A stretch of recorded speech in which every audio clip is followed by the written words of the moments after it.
Now, I wasn't sure what dissipation meant. It didn't sound good. And so I looked it up, right? And dissipation in English means to dissipate, to spread out. And often it's associated with like wastefulness, but that is not what the Greek is. The Greek here is actually a medical term that basically means hangover. It's like nauseous headache. But I think it's funny that he says that first before he says drunkenness. You know, don't be weighed down with hangover or drunkenness or the worries of this life, which is kind of like a reverse of how it goes. Usually we start with worries of this life and then move to drunkenness and then hangover. And so it's kind of like telling us, remember where this leads. It ends up here, but it starts back here, but this is where it's going to get you, right? Kind of keep the ends in mind. I think Jesus did that very much on purpose. I've been thinking about hope a lot. I've been thinking about hope a lot as I've been choosing to selectively read the news. I feel like there's some part of me that's like, well, you should know what's going on.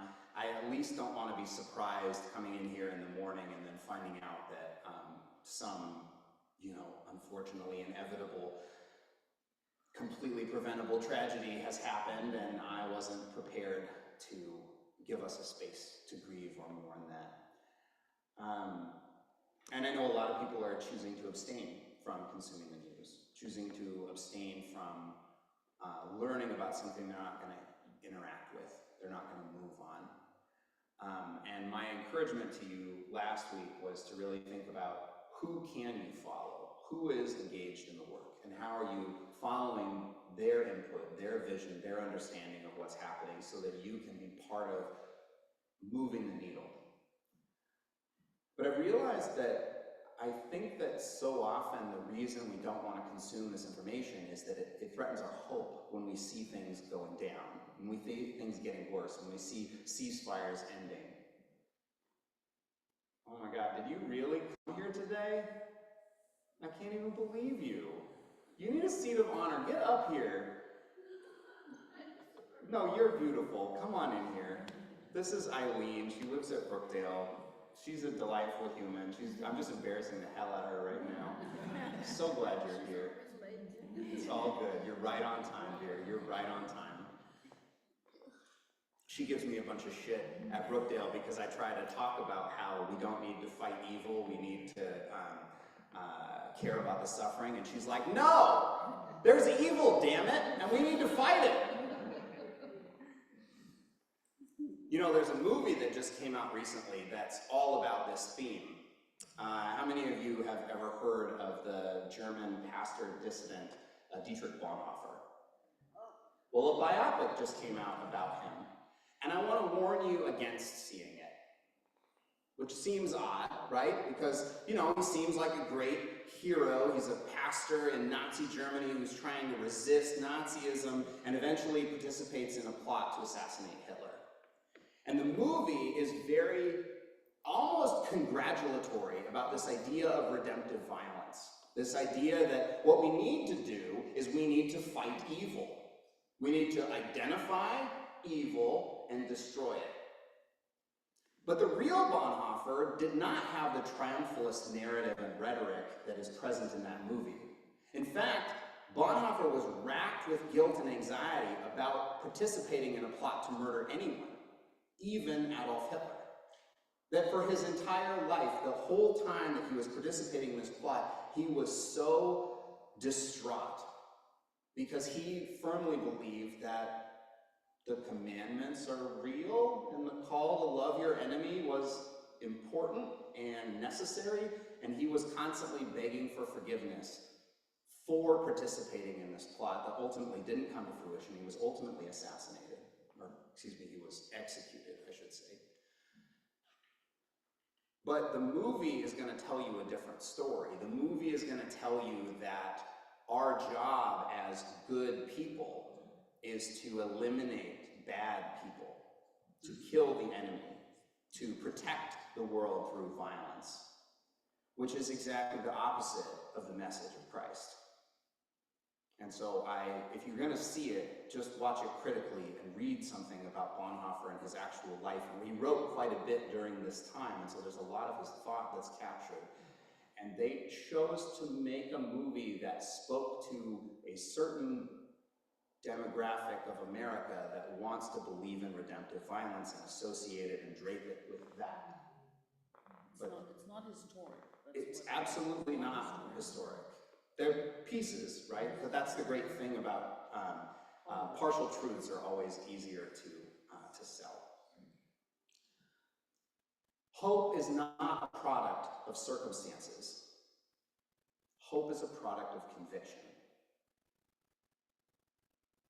Because if hope were a product of circumstances, then what would it be worth? What would it do? It would just confirm whatever was, and then it would be nothing when we actually needed it. You know, I was thinking about the Bonhoeffer film, and I was thinking about the ways that a lot of people responded to the election. I've seen these really terrible, like, pins and cards and shit out there. And I realized that there's a lot of people who are hoping for the death of their enemies. And that's not hope. That's not hope, because that's not a vision of an alternative future. But a lot of people are participating in that and calling that hope. The death of our enemies will be when we will get liberation. That death of our enemies will when we see freedom. Now, we can talk a lot about the things that are in the way of freedom and liberation, but wishing for the death of our enemies is not hope.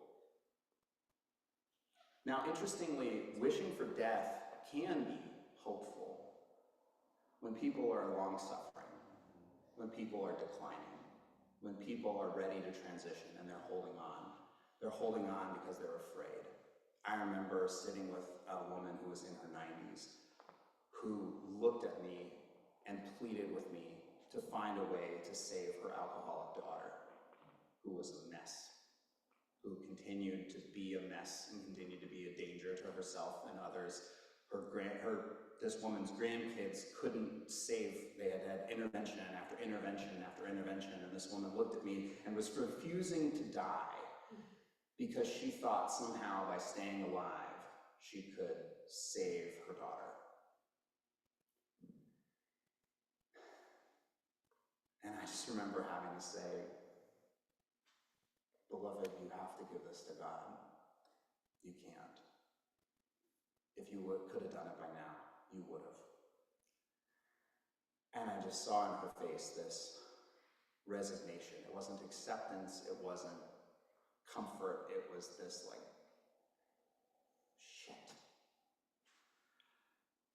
And she lived for a couple more weeks, and I continued to visit her and help her make that belief real. And I think she died eventually being able to trust that God was going to be at work. And you know what happened is the alcoholism destroyed the part of that woman's brain that loved alcohol. Mm-hmm. And it also destroyed most of her memory. It destroyed most of the part of her that was angry with the world, the part of her that had felt injustice. And she ended up moving into a controlled residential treatment facility and got sober and was happy and had a total transformation because of her significant dementia that was exacerbated by her alcoholism. Her decline allowed her to get to freedom. Again, thinking about what Bridget said earlier about those possibilities that you could not have imagined, you could not have controlled, could not have anticipated, and yet God is at work. And so there's a hope there that's rooted in care. A hope for death, a hope for transition, a hope for that liberation for people that can be rooted in this conviction that there is something good out there. I was reading something the other day that was saying, you know, when you don't have God, then life is all you have. And it begins and it ends, and there's nothing after, and there's no real meaning or purpose to your life other than what you make while you're alive. And so why not just lean in to play and fun and hedonism, right? This whole philosophical concept about how to organize your life, and hedonism makes a ton of sense if there's no purpose to it. But what they were saying is not this kind of moralism, but more like when we trust in the existence of God, we participate in this movement of God in the world, and that gives us a different reason to be here. That conviction that there is a God changes the way that we see the value of being alive. And I think about this in terms of glorifying the goodness and the power and the beauty of God, but also in recognizing the belovedness of all the people around me, and that gives so much more value to my life than just enjoying it. Or at least it gives me other things that I can enjoy that have such a greater power to them. You know, one of the things about hoping for the death of our enemies that's related, that's very scriptural, is hoping for the rapture, right? How many different groups of Christians are really excited about the rapture, really pumped about the fire and the explosions in the sky and all the armies of angels coming down and slaughtering the wicked? I mean, it's all the same thing, right? And I think about how that vision, it just doesn't make sense if you're a person of compassion, because the thing that you would want most is you'd be like, hold on just a minute. This isn't about people being evil. This is about people being distracted. Can I have like 10 more minutes? I mean, this is what Moses was doing the whole time in his conversations with God, because God's like, I'm ready. I can make a whole nation out of you, boy. We're done with these people. And Moses is like, just, can you give me a minute? And then sometimes Moses is like, we're going to take them out. And God's like, hold on a second. Right? Like they're like back and forth about this. And I think there's something about this like love of the rapture that is really about the distaste for people. And I think about the Bonhoeffer movie in the same vein. That like some people just aren't worth it. And that's not hope. That's not hope. Why is it so enduring? Why is it so enduring? Because there's suffering and we want suffering to end. I mean, I think ultimately, right, like if you look at the history of the theology of rapture, the history of the theology of the messianic intervention, right, so much of this is really rooted in this reality that good people were dying and despots were amassing wealth and prestige and power and giving it to their kids, and generational wealth was being taken out and aggregated. And so it's like, okay, where are you, right? Like, what are you doing? You said, but I see. You said, but I see. And so there's this anxiety about the need. I mean, this is where the concept of hell gets invented, is in order to preserve God's justice, right? That we are so desirous to see God's justice that we invented hell in order to explain why terrible people can live in comfort and lovely, kind, generous people can live on a tent, on a pallet, in a tent at the corner of an intersection in White Center, and can be grateful for the random $50 that I can go give them every once in a while. It just doesn't make sense, right? I mean, that's why it's enduring, because we want to see the wrongs righted. But it's not hope. It's not hope. It's cynicism, I think. Hope is not a product of circumstances. It's a product of conviction. And the core conviction that I think turns this around is really the conviction that all people are beloved of God. All people are loved and worthy of dignity and respect. And that undermines this logic of redemptive violence. That undermines these portrayals of Bonhoeffer and these images of the rapture, because it reminds us that, yes, he too is beloved of God. And I'm not convinced that what God wants is for this person to be dead. I think what God wants is for this person to be freed from whatever bullshit they're caught in that's producing this garbage in the world. And so then God turns to me and says, are you an agent of freedom? And I say, well, that's a lot. Thank you. It's a big ask. I think hope is in recognizing that there is value in participating in the salvation of the world and the salvation of people. And as I've said before, I really am certain that salvation means the moment where you know unequivocally that you are beloved of God, that it becomes a moment, a turning point in your life. Some people have it very young. They had parents and adults around them, and when things were hard, they knew. They knew it in their body. I am loved. I am worthy of love. I am blessed, and it doesn't matter what my circumstances are. It is true. And some people have never really heard that in a way they could believe it. That they get into their 60s and 70s and 80s and 90s and on their deathbed, and they're not really sure, and they've been afraid of hell because they haven't known the heaven of the love of God. And I do believe that there is great value in participating in the salvation of the world, in helping people know that they are loved, because it produces freedom in people. And you know it. You know people that are free because they know that they are loved and they're secure and their circumstances don't produce their belovedness. And you know people who are stuck, who are trapped, who are in a prison of their own desire to earn belovedness, their own need to feel worthy, and their performance of spectacle in order to get attention, in order for somebody to tell them that they matter. Hope is a product of conviction, not a product of circumstances. Because here's the thing, every generation has believed it was in the end times. Every generation has believed that this is the end. Shit couldn't get worse than it is right now. Just think about how hilarious that is. Yeah.